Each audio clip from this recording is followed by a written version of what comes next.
Skunk.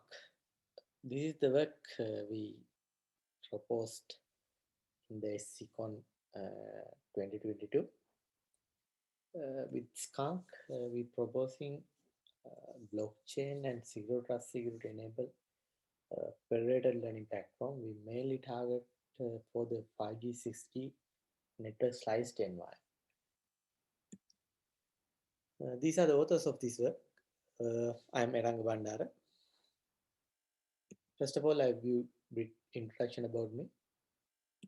I'm Eranga Bandara, currently working as a senior research scientist at VMAS, Virginia, US. We involved with various research on blockchain, distributed systems, cybersecurity, privacy preserving AI, so federated learning, and recently we involved with 5G 6G research works. One of our main motivation of doing research is we always try to do research and apply this research into real world applications. So Skunk is one such platform we have built based on our research work. This is me. I'm available on Twitter. If you want, we can talk via Twitter as well. Okay, let's move to some background information first. If we talk a bit about 5G and network slicing, 5G network slicing enable IoT networks to connect billions of heterogeneous objects. It offers high quality, high network capacity, enhanced system throughput, and various features. Due to the huge amount of data and huge amount of devices available, the complexity of configurations and managing security in the network is increases.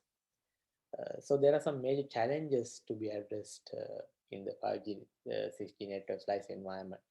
Transparency, data privacy security, network slice orchestration, data provenance and management, decentralization.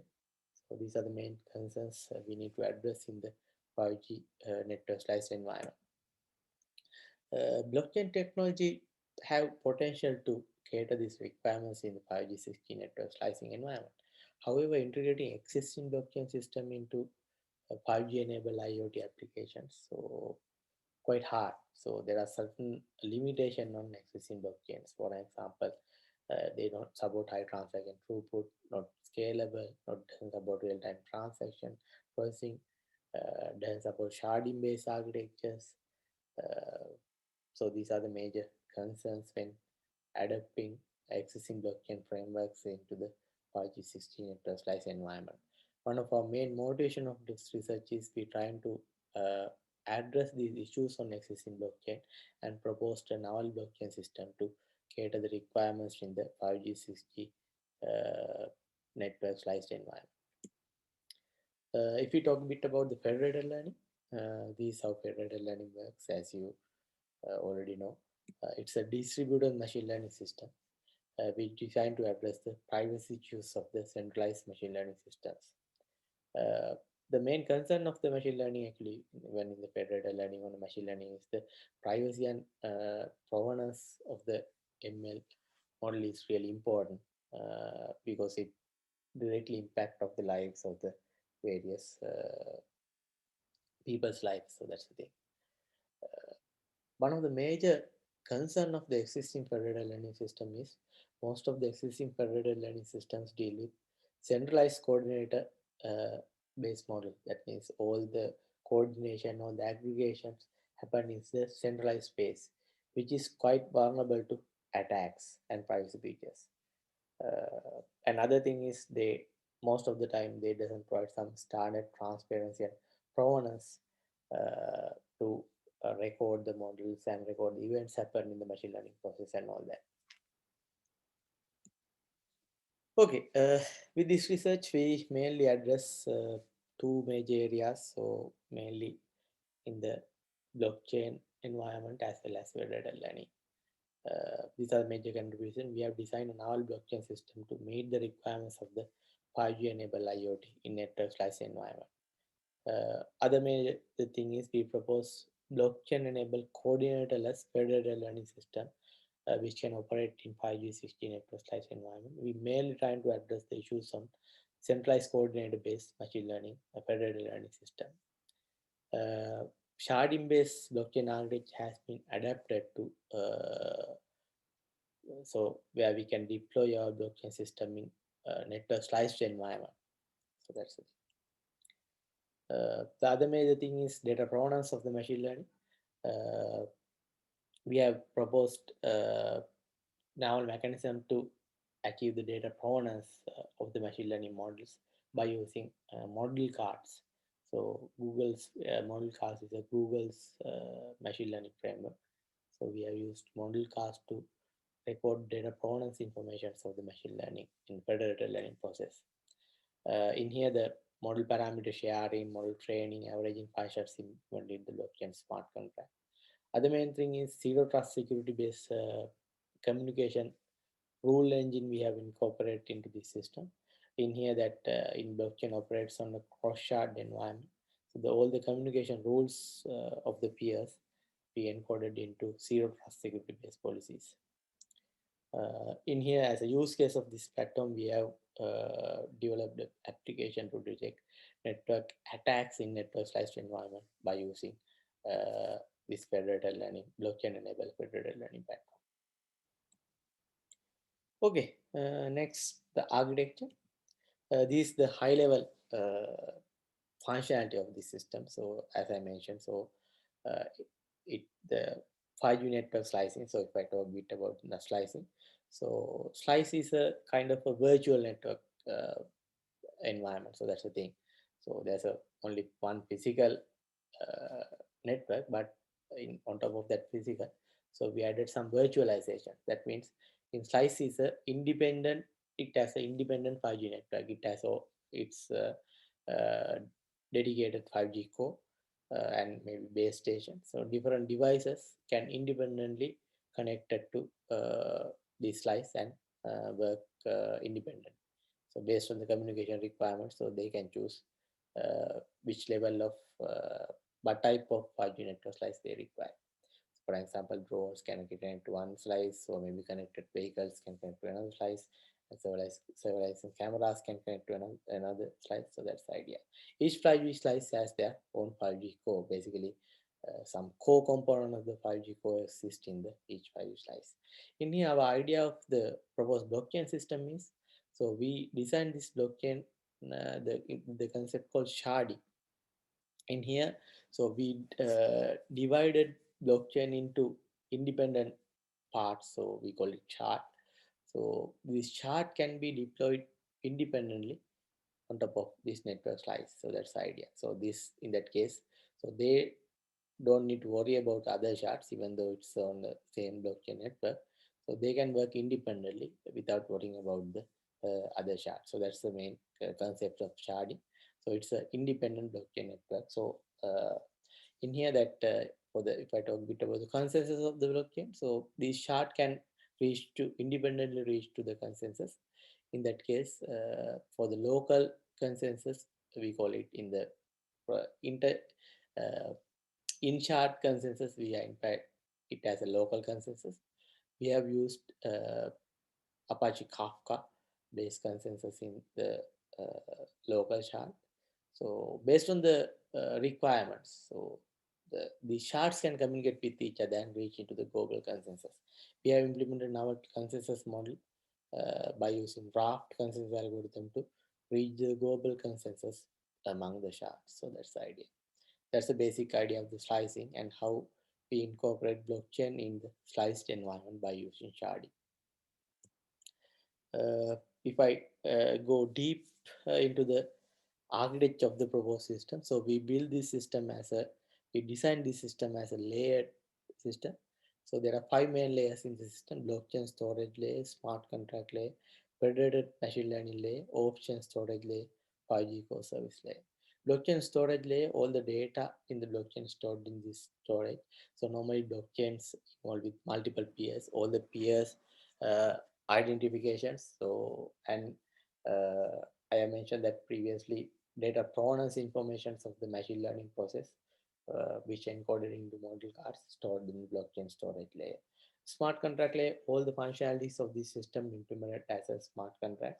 There are four main smart contracts in the system: identity contract, model contract, supervisor contract, and permission contract. Identity contract handles the peer identity registration, basically identity handling function. Model contract handles the some federated machine learning functions, basically machine learning model generation functions. Supervisor contract handles the in the federated learning coordination functions handled in the supervisor contract. Permission contract handle the zero trust communication policies. Actually, zero trust rule engine built on top of this permission contract. Federated learning layer. So each PA in the network so have their own data storage. We call it off-chain storage. Actually, real data stored in this off-chain storage. Only proof of the data will be stored in the blockchain. So all the machine learning models built based on the data on the off-chain storage. So that's the idea. For example, in that IoT device scenario, all the IoT device scientists assume we build application to capture the network traffic of the IoT device data. So all the IoT device network traffics will be stored on the this off-chain storage. So then we have a federated machine learning functions be implemented on the federated learning service. So the federated learning functionality, so federated learning services exist in the federated learning layer. So the functionality of this federated learning service is to build the machine learning models with their off-chain storage data. And then once PS build the machine learning models locally, they can average into the global model by using federated learning mechanism. So that's the federated learning layer and off-chain storage layer. Then 5G core service layer. All the 5G, actually the 5G core is the some service based, it built as a service oriented architecture. We call this microservices based architecture. So all the 5G core related service reside on this layer, AMF, NSS, SMF, and AFC. So different services are there. So that's the component of the 5G core. In here, in this system, we have used different 5G core environment. We have used Open 5Gs, Free 5G3, and some other several 5G core environment. We have tested several 5G core environment in this research. Now let's look at the functionality. There are five main functions in the system: identity registration, zero trust security policy enforcement, training pipeline initialization, that's a federated learning process, and local model generation, global model aggregation. So these are the major steps of the federated learning and real-time predictions. So that's the thing. Let's look at the identity registration. Actually, that multiple peers are collaborated in the federated learning environment. That's the idea. So depends on the requirements. So each peer can have their own blockchain node. The separate blockchain node can be deployed in the each peer. So that's the idea. These PS identities first need to be onboarded to the system. That means that we need to register the PS, onboard the PS into the network. That's identity registration. Then zero trust policy enforcement, as I mentioned previously. So depend on the requirement, cross-shard communications can be happened between peers, blockchain peers. All the communication rules of the peers will be encoded as the zero trust based security rules and stored on the blockchain ledger.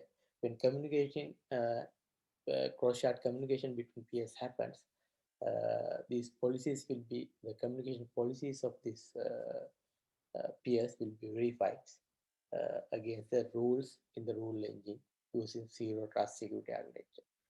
With this way, only permitted peers will be allowed to communicate with the shard within the shards and with the shards. So this is how it's look like. There's a ledger. All the communication rules of this PS will be stored on this blockchain ledger according to zero trust philosophy. So PS communicating with each other. So the all the communication will be checked against this rule engine, and only permitted PS will be allowed to communicate. So that's the simple idea of the zero trust policy and so on. Now let's move to the federated learning process. So there are three main steps on the federated learning: training pipeline initialization, local model generation, and uh, global model generation. In training pipeline initialization in federated learning, first the ML pipeline need to be initialized with the model parameters. Then each PA can train the machine learning models based on the initial model and the model parameters. So then generated models can be averaged into the global model. So that's the federated learning process. In Skunk federated learning environment, the training pipeline initialization is done when generating the initial block. We call it genesis block or initial block. Basically, training pipeline contains initial model parameters, participation peer information. The in here the concept we have used is, so we said that there's no coordinator in the system. So at a given time, any peer can be elected as a leader peer. So initial block will be generated by the leader peer who choose by the blockchain consensus algorithm. So based on the consensus algorithm, we choose a leader, we elect a leader, and that leader is responsible for handling the coordination function in each iteration. Any PA can be lead and no centralized leader on there. So it could be rotate in each iteration. So that's the idea. Assume there's a five PAs in the system. So in this one iteration, PA is selected as a leader.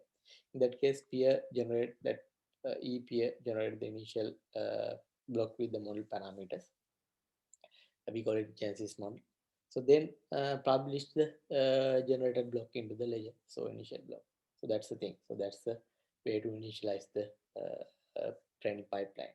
So then the next stage is the local model generation. So now once published that local model, initial model, other peers in the network fetch that model.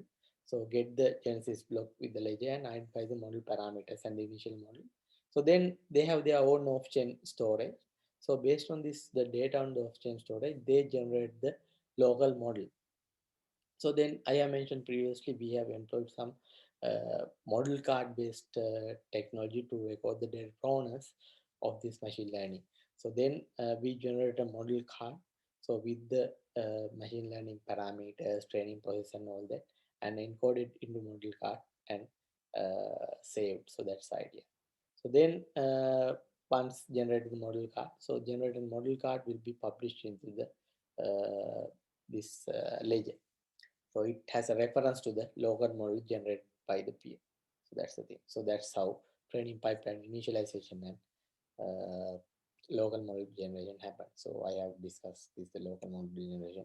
So this is the information about the local model. So the if I talk a bit about the model card objects contains model information, who participating clients, who generated models, who aggregated it, model generation time, as well as quantitative analysis can be encoded into the model card. So that's the idea.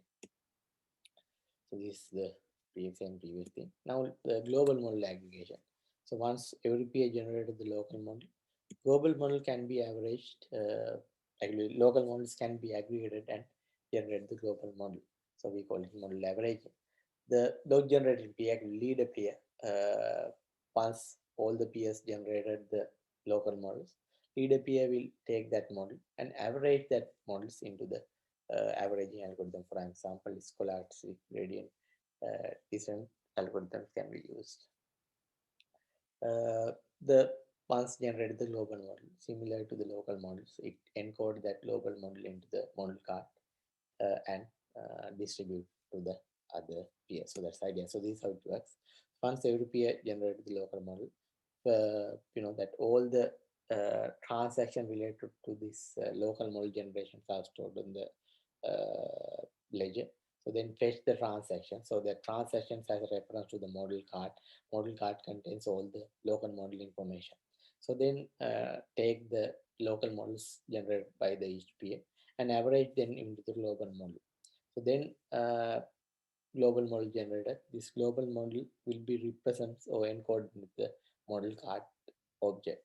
So then create a global block with that average global model information and publish into the layer. So then other peers can fetch that block and get the model, finalized model, global model, which refers in that block. So that's the thing. That's how model averaging function works.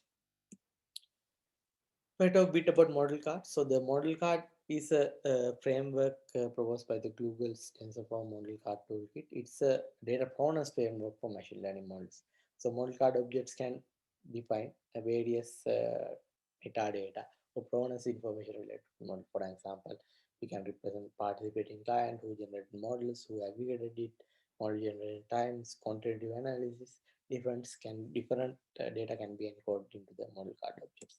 So here is some example model card object that we have used in the IoT device network attack detection scenario in 5G network slices. It contains overview of the model, variations, considerations, quantitative analysis. So different data can be encoded into the model card. So that's the idea. So then real-time prediction. So now once other feature of this platform is once machine learning models are generated, these machine learning models features can be incorporated, integrated into this blockchain smart contracts to do the real-time prediction. So that's the idea. So it's add more trust to the blockchain application, which helps to the prevent the attacks. For example, misrepresented attacks, boost machine learning attacks, kind of thing. So that's the thing. So this is the generated machine learning models which generated by the federated learning process previously mentioned. So then the functions of this machine learning model can be integrated to the blockchain smart contract. So assume we have built a machine learning model to detect the uh, malicious network packets which transmitted by the IoT devices. So assume now model is there.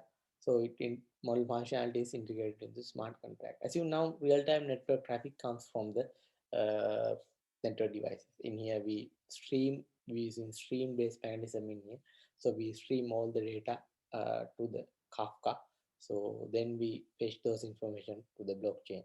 So then from the Kafka, we stream those data from the to the blockchain smart contracts. When real-time network packet comes, so we can use the model machine learning model to detect whether that the packet is anomaly or attack packet or spoof packet or not. So that's the thing.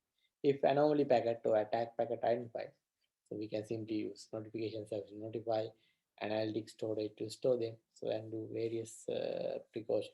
But precautions, various precautions can be taken place. So that's the idea of the real-time predictions. Yeah.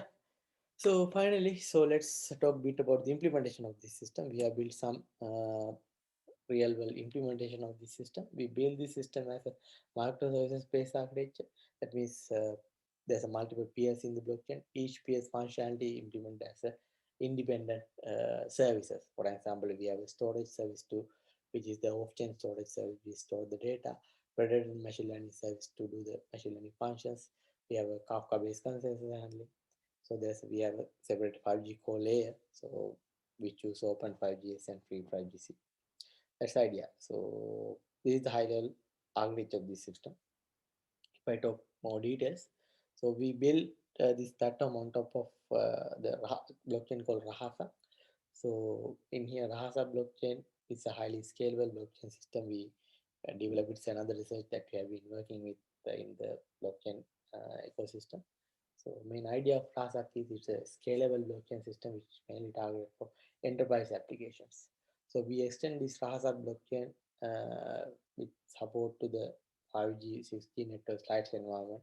Basically, we added new sharding layer and now consensus mechanism to support this sharding environment. So that's the function of the Rasa blockchain. So all the blockchain functionality is implemented on top of the smart contracts. Rasa blockchains comes with the smart contract called Atlas smart contract. So we write all the functionalities on the Atlas. Federated machine learning service implemented with the PyTorch and PyScript based Python libraries. Model guard service implemented with the TensorFlow model card toolkit. Apache Kafka-based machine learning message broker. And the platform is supported to deploy with Docker Kubernetes-based container orchestration system. So that's the implementation of the software components. So now, if I talk a bit about the 5G test bed scenario, we have some real 5G test bed setup in our environment. In here to set up this 5G test bed, we have used a Freedom 5G core called Freedom 5. So Freedom 5 building a decentralized 5G network. There's no any centralized, that 5G core environment. So that it's some we build some decentralized architecture. It's a embedded based system. So this is the 5G core service we are running in this embedded device. So this is the 5G RAN, which provided by the Freedom 5. We purchased these devices from the Freedom 5. So it's a low-cost 5G tested environment. So we have set up. This is the 5G RAN. So this is the Freedom 5 core or 5G gateway. Then Freedom 5 offers 5G SIM cards, so which can use to connect to this 5G testbed. In here, what we have done is we have used the SIM card and connect to this 5G testbed, and we created the mobile hotspot on this device. So then it route the traffic. This hotspot route the traffic through this 5G connector. So then we use various IoT devices and we connect that IoT devices to this uh, hotspots created on this mobile. So then all the traffic goes to this 5G point. Right? So that's the idea. So that's how we build our test bed and do some various testings and evaluation on it. So this is the one test bed we have. So we currently have a partner collaboration with Ericsson. So we're setting up some large scale 5G test beds. So it's some high end or high cost environment. This is really low cost environment. So we have another separate test bed with basically Ericsson provide this RAN. So they have a separate large RAN provided by the Ericsson. So yeah, so it's a high end 5G test bed environment we have. So this is the low end 5G test bed environment we have used for the experiments. Yeah, so that's the 5D test bed setup and implementation details. Okay, that's it from my side. If we have any questions, we can discuss them now. Okay, thank you very much. I wish you a really good evening to everyone. Thank you very much.